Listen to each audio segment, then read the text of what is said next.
Balitang-balita sa buong Kaminalaan ang isang malaking pagtitipon na magaganap sa mga huling araw ng Oktubre.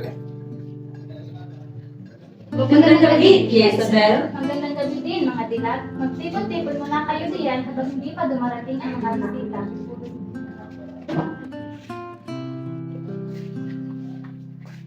Oh, nasaan si Kapitan Tiago? Abay siya hindi pa dumarating eh. Kahit kailan ay wala talagang kwentang mga Indyong iyan. Mahigit 20 taon ako nanilibihan sa bayan ng San Diego. Ang buhay ko bilang pare ay nasusubaybayan na nila. Ngunit nung ako'y madestino sa ibang lugar, kakaunti lamang ang naghatid sa akin.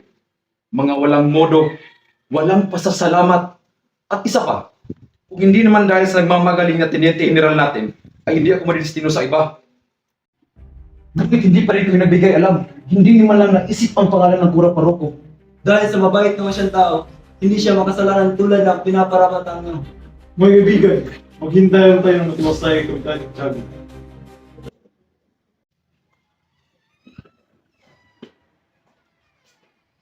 Malo po, mga padre. Mga kaibigan, maraming salamat sa pagdalo sa ating munting pagtitipon. Meron akong nais na inyong pakilala na siya ang anak ng yumaon nating kaibigan. Anak ni Don Rafael Ibarra, si Jesus Mo Ibarra, nagmula sa Europa. Magandang gabi po sa inyong lahat. Ikinagagalak ko kayong makilala. At ikaw pala ang anak na magiting na si Don Rafael Ibarra. Ako nga po, senyor. Tawagin mo na akong Teniente Cristo. Ang iyong mama ay isang napakabuting tao. Sana ay mapunta sa iyo ang kasiyang pinagkait sa kanya. Sana nga ho, tiniente. Aba, si Padre Damaso, ang kura ng aking bayan at matalik na kaibigan ng aking ama. Kinagagalak po kayo makilala. Hindi ka nagkakamali, ngunit kailanman hindi ko naging matalik na kaibigan ng iyong ama. Pumanin po, Padre Damaso. Bueno, kumain tayong lahat.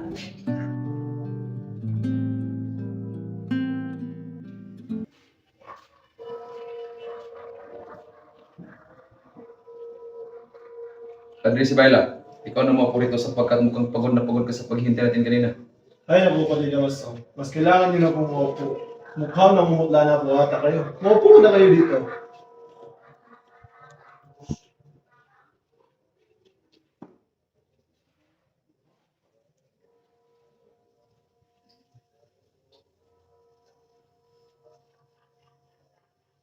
Ano ba naman yan? Ang laman ng aking tasa ay mapayat na ligat at pag naman ano.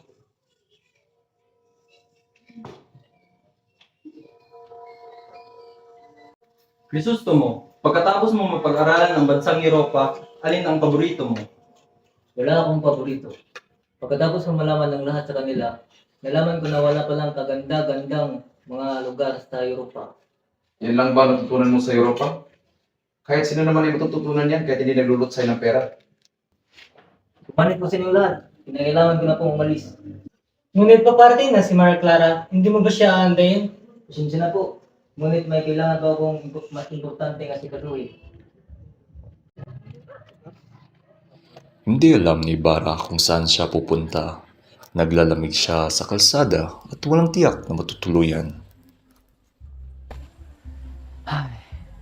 Wala pa rin pagbabago sa aking bayan. Nandyan pa rin ang magsusurbete sa nagtitinda ng nakakain at iba pa. Ikaw pala yan, Teniente. Pasensya na, Ibarra. Ngunit gusto lamang kitang sabihan na mag-ingat. Mangingat sa Teniente.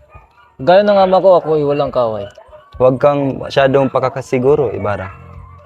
Pasensya na po, Teniente. Maaari niyo po bang islaysay sa akin na naging kapalaran ng aking ama? Hindi mo pa pala alam. Hindi ko po alam.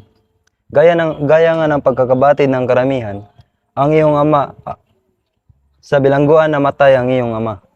Ang ama ko, nabilanggo. Sigurado ho ba iyan ang aking ama? Iisa lang naman si Don Rafael Ibarra, isang napakamayamang tao sa San Diego, ang ama ninyo. Ngunit iba ang pananaw niya sa buhay, kaya't pinaratangan ng simbahan. Siya ay tinawag na irihi at pilibustero, dahil ito sa pagkakapatay niya sa isang artilyero. Nasa iyo ang pakikiramay ko, Ibarra. Maraming salamat po, Teniente. Mag-iingat ka, Ibarra.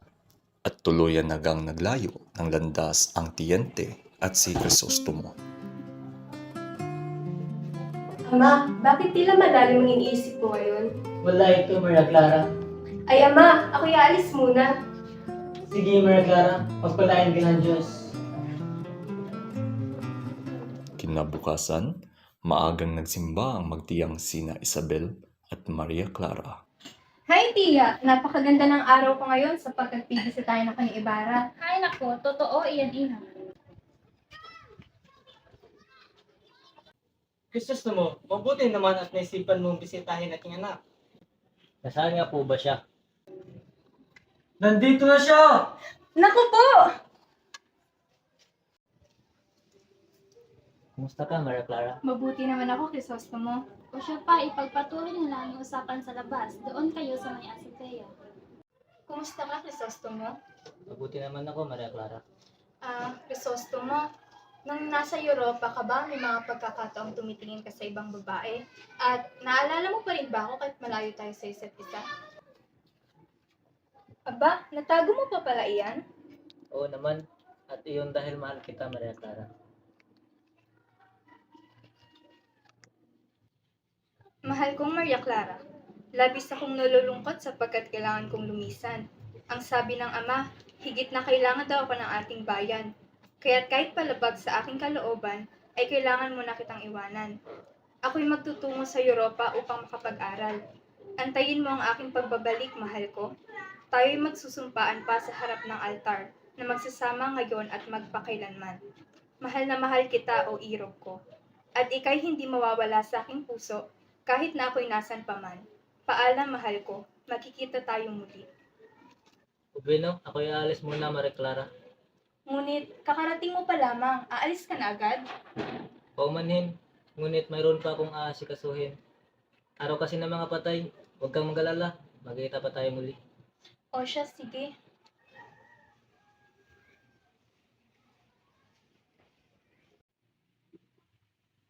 Pagsindi mo ng dalawang kandila sa Ibarra para sa kanyang matiwasay na paglilakbay. Sige po, ama. Sa may sementeryo, may dalawang sepulturero na naglilibing ng isang bangkay. Bakit ba kasi kailangan ko pa hukayin ng bangkay nito? Ang baho naman. Siyempre, trabaho natin to. Masanay ka na din sa amoy. Oh, tuloy mo na kwento mo. Ano na nangyari sa bangkay na ipinahukay sa'yo? Yung kurang garoteng ipinautos niya nung hukayin ko at ilagay sa libingan ng mga Chino. Sinunod mo naman. Aba, siyempre, utos yun ng kurang malaki. Sigurado akong ipapatay na ako kapag hindi ko yung sinunod. Manahimik ka na lang at patuloy mo ang paghuhukay.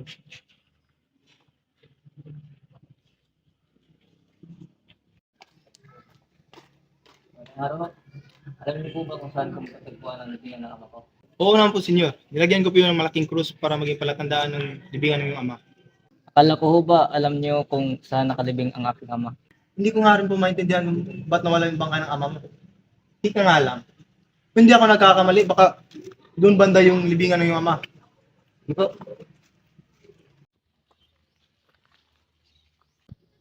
mga sepulturero, saan po nakalibing ang aking ama? Ay, naku, matagal na pong wala ang ama niyo dito. Okay na namin at hindi na namin alam kung saan na napunta. At bakit niyo naman hinukay?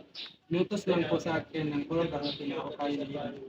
Kaya siya'y nagalit at tumalikod at umalis. Sa kanyang paglalakad, nakasalubong niya si Padre Salve. Ikaw, anong ginagawa mo sa ama ko? Si Padre Damaso, siyang nagpahukay sa iyong ama. Langya. At sa taas naman ng simbahan ng San Diego, ang magkapatid na sina Crispin at Basilio ay nagtutunog ng kampana.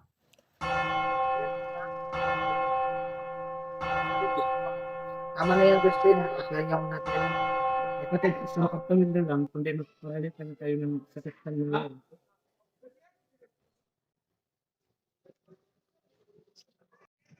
Kaya makano tayo sa kayo. Bakit na tanong? Kamasama na tayo. Hindi ko pwede, Christine. 2 beses ko napamitan ako. Wala na akong May problema ako na ng COVID. Kapag nalaman nila ang COVID, panigurado ko inalit siya. Kapit ako, ganito na talaga ang buhay natin.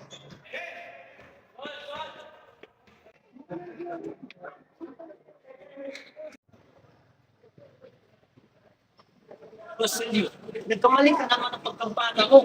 At ikaw rin, Crispin. Kailan mo ba isasaulit yung perang hinakaw mo? Dalawang unsa?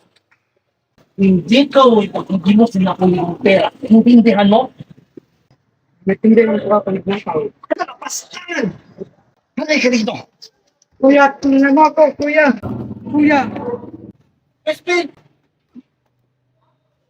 At sa kanilang tahanan, nag-aantay ang kanilang magiting na ina para sa pag-uwi ng kanyang mga anak. Naku, siguradong matutuwa ang mga anak ko sa inihaw na tawilis. Aba, ang tagal naman nila. Dapat nakauwi na sila kanina pa. Inay! Inay! Anak ko! Ano nangyari sa'yo? Binaril ako ng mga Guardia Civil. Ha? Bakit ano ang iyong ginawa upang ikaw ay kanilang barilin? Inakusahan nila si Crispin na siya ng nakaw ng 2 pisong unsa. Nagtungo si Sisa sa kumbento na may dalang gulay upang humingi ng paumanhin.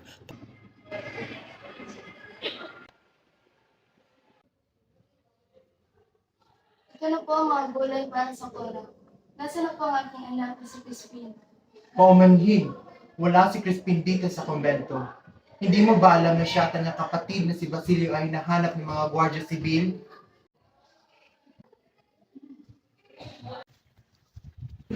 Arestuhin siya! Nagtaka si Sisa kung bakit siya inaresto at sa pagdating sa presinto ay siya'y pinahiya ng mga gwardya. Bantay, dalhin mo nga rito si Sisa. Vamos, magkanta ikaw. Sabihin mo nga sa kanya kumanta siya. Kumanta ka daw. Tumigil ka na sapagkat ako'y nalulungkot. Walang hiya ka.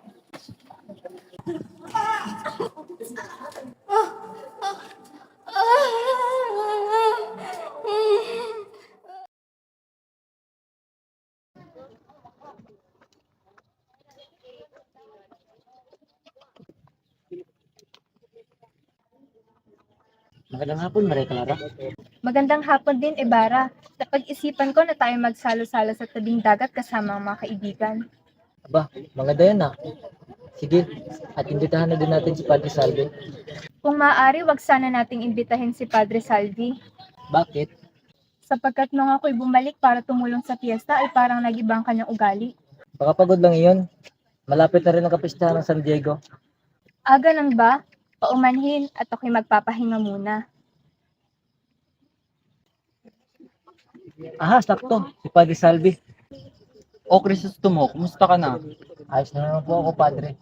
Imbitahan sana namin kayo sa aming salo-salo. Aba sige, baka ako'y mahuli sa aking pagdating. Ayos lang po yun. Sige po, ako'y mauna na. Mag-iingat ka sa iyong pag-uwi.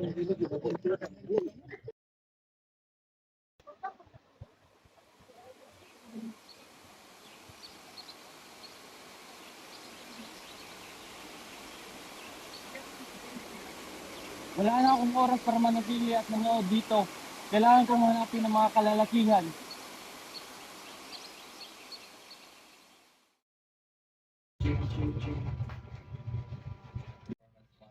Pagpawalan niyo po ako at ako'y nakabala sa iyo. Maupo kayo. Hindi naman dapat ito itanong ng magdali. Meron ba akong magpag-iikot sa inyo? Patunayan po, marami po. Bakit po kayo nagsusulat sa paraang hieroglifiko? Upang hindi mo nawa ng isinusulat ko sa mga tao ngayon. Bakit naman po? Ang mga ito ay para sa mga sumusunod na higit na makapanawa sa aking gawa. Sa panahon ngayon, malamang ito ay susunugin lamang at bawal-walain. Siguradong akong papalagan nila ang aking mga gawa kapag ito ay kanilang nabasa na. Gusto kong ipahatid sa kanila na hindi lahat ng tao ngayon sa ating panahon ng ulit, kundi mayroong mga mulat at malawak na isipan. O ano ba ang pakay mo dito at ikay ng padalaw? Nais ko po sanang humingi ng payo sa inyo. Kagaya ng aking ama na sa iyo sumasangguni, mayroon po akong maliit na balak na kailangan magtagumpay. Nangangarap po ako ng isang paralan bilang alaala ko sa aking kasintahan. Kung ako sa iyo, huwag kang hingi ng payo sa akin. Sasabihin lamang nila na ako isang babae. Sumungguni ka sa mga barangay, sa kapitan, at sa lahat ng may kapangyarihan. Napakahirap ng buhayan sundin ang mabuting layunan na hindi nakapananaig sa pangasagabal. Kailangan po kaya ang katotohanan balutan ng mga kasinungalingan. Wala silang alam na sinayang sa uban na katotohanan. Nanalig ako na papanig sa akin ang bayan at pamalaan upang mabuti ang Pilipinas. Hindi mo alam kung gaano kalakas ang mga praile at alkalde. Crisostomo, hindi kaduwagan ang pagyuko sa kapangyarihan. Ang pagyuko at pag-iwas sa may kapangyarihan ay mas mainam kaysa sa lubugin ng mga balat, baril at tuluyang hindi makabago. Sa ngayon, ay baka hindi mo maintindihan ang aking mga sinasabi. Ngunit sa inaharap ay maintindihan mo din ang mga sinasabi ko. Opo, Pilosopo Tasio. Salamat po sa iyong oras. Ngayon ay bisperas ng kapistahan ng Santiago. Ang lahat ay nagsipanandaan na. Bakit kaya may mga taong kapuskalan? Huwag mo siyang titignan sapagkat siya ay baliw. Nakita mo yung kampana ng simbahan? Nandun yung mga anak ko. Tara, puntahan natin sila. Tara naman. Ang mga anak ko. Magandang umaga mga kapatid. Marami akong gustong sabihin tungkol sa ating sermon tungkol sa Panginoon. Halimbawa, yung mga taong pupunta sa ibang bansa upang makapag-aral. Palang kung sinusulang walang pagkalan-galan. Hindi mo pagpaparan at gagamitin nila mga bilang adopya at ilang pagkakas. Ang taas ng tingin ng kanilang sarili dahil sila lang ang pag-aral sa ibang bansa. Kaya mga kapatid, huwag natin ipaaral na kami mga anak sa ibang bansa. Baka mawalan sila ng respeto sa inyo.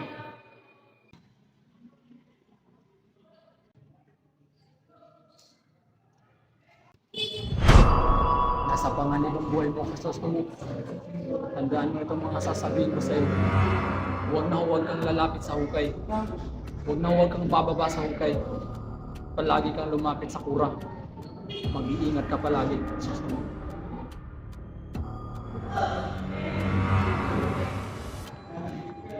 Ang mga makakapangyarihan sa San Diego ay magkakasamang nananghalian sa bahay ni Kapitan Tiago. Habang sila ay kumakain, may dumating na telegrama. Mga Ginoo, darating ang Kapitan General at sa aking bahay siya manatili. Atin na munang tapusin ang ating kainan sapagkat mamaya pang hapon dadating ang Kapitan General.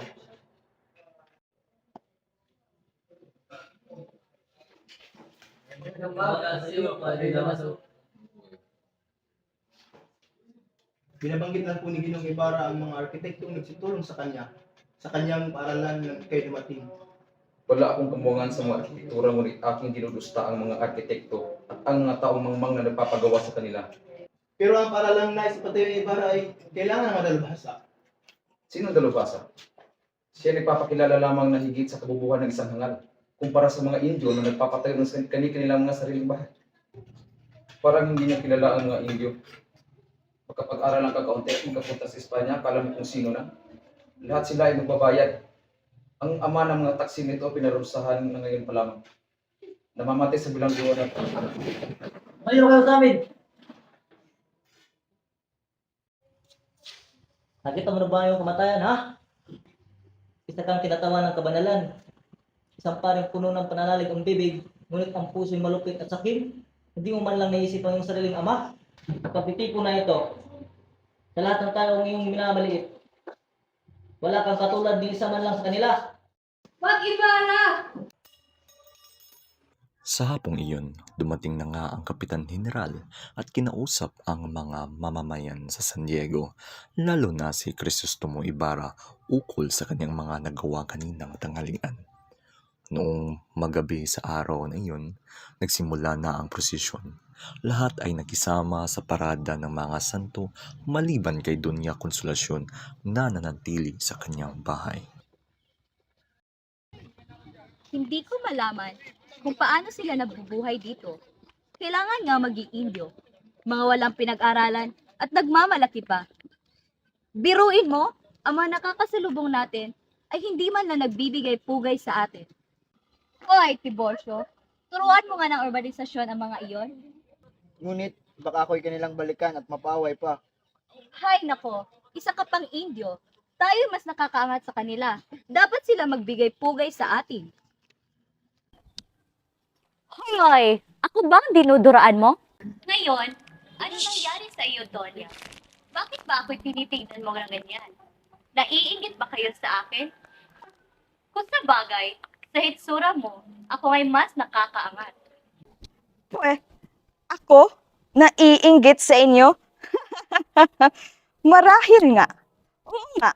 Ako'y naiinggit sa inyong mga kulot na buhok at napakagwapong mga kabiyak. O senensa ko si Gwendo and Miss Nervios, la ensare o na leksyon. Sigurado akong hindi mo ako maiintindihan, Indio. Usted penso que no puedo hablar español. Ahora quien tiene estúpida. Doña Victorina, isang kaakit-akit, magarbo, ngunit inutil na asawa na nagpipilit maging Espanyol. Siguro may dapat kang kainggitan. Ako? Estúpida?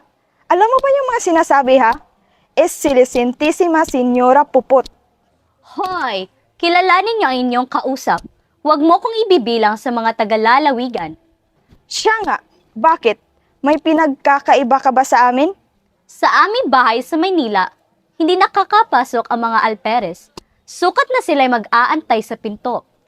Aba, es Silicentísima Señora Puput.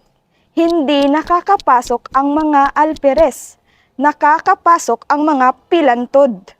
Hoy, Doña Consolacion, ako'y nakukutya na makipag-usap sa iyo, sapagkat ikay mababang uri ng babae lamang. Bakit hindi mo ko ipaglaba at babayaran kita ng malaking salapi? Aba, hinahamon talaga ako ng matabang ito. Akala mo ba ay hindi kita kilala? Akala mo ba ay uurungan kita? Nasabi ata sa akin ng aking kabiyak kung anong uri ka ng babae. Baka naman hindi mo alam na alam ko na napilitan lang magpakasal sa'yo ang iyong pilantod na asawa. Na gustong gusto mong magkaanak ngunit hindi nabiyayaan dahil na rin sa sama ng iyong budhi. At ngayon ay pumapapil ka pa sa kasal ni Maria Clara? Ano? Sige, maglabasan tayo ng mga nalalaman. Hoy, hoy, hoy, Doña Consolacion, babaeng walang alam kundi humithit na tabako. Bumaba ka dito at harapin mo ako. Ano ha? Matapang ka, di ba? Tama na. Halika na. Babayaan mo nga ako. Dapat turuan na leksyon ng babaeng ito. Ang mang-akit at makialam sa buhay ng may buhay? Aba, ginagalit mo talaga ako?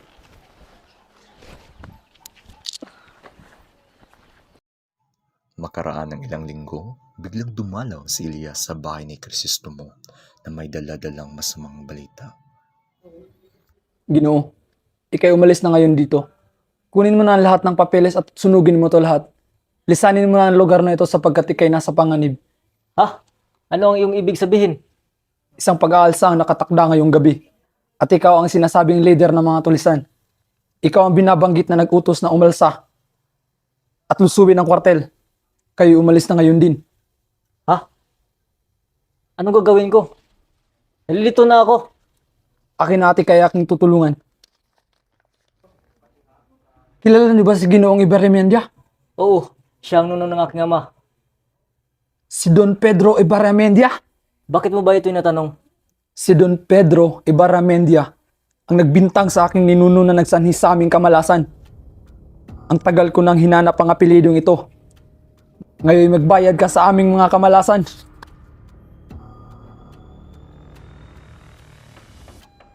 Sino yan? Sa ngalan ng hari, buksan mo ito! Nahuli ang lahat na pinagtangkahang kasama sa pag-aalsa. Marami ang nasawi at nadamay na inosenteng tao.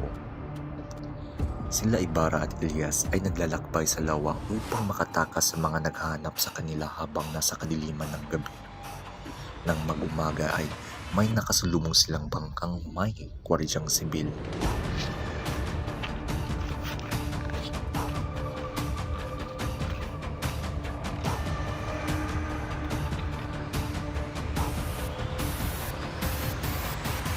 Ibarra, kayo unang tatalon sa'yo. Magkita lang tayo sa bisperas ng Pasko sa puntod ng iyong mga ninuno.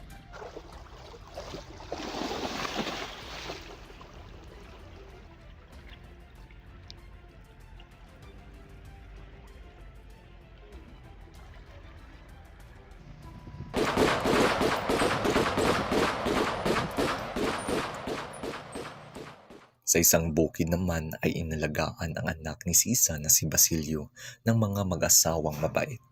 Siya ay ginamot at pinakain. Nang siya ay gumaling na, nagpaalam na siya sa mag-asawa at pumunta sa kanyang tahanan sa San Diego. Si Basilio ay tuloy-tuloy na hinahanap ang ina hanggang makita niya itong tumatakbo papunta sa may sementeryo. Crispin! Basilio! O mga anak ko! Mga anak ko! Hindi ko na mga anak ko! Hindi, Basilio! Hindi ko na kaya!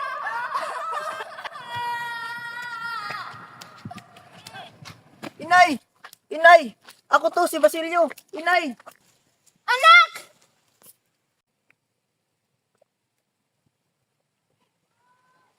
Inay! Gumising ka! Inay! Inay! Gumising ka! Inay! Gising! Gising! Gising! Gising!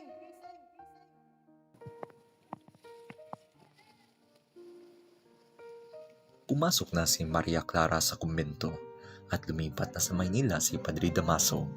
Isang araw, natagpuan na lamang siyang patay sa kanyang higaan. Si Padre Salvi ay nasa Maynila na din at hihintay ang gantimpalang mitra habang nagmimisa sa Santa Clara. Si Kapitan Tiago naman ay nalulong sa bisyo at pinauwi na lamang si Tia Isabel sa San Diego. Ang alperesa na nakakuha ng titulong pinuno ng hukbong militar at iniwan ang alperesang nalulong sa alak at tabako. Wala namang malinaw na balita ukol kay Maria Clara.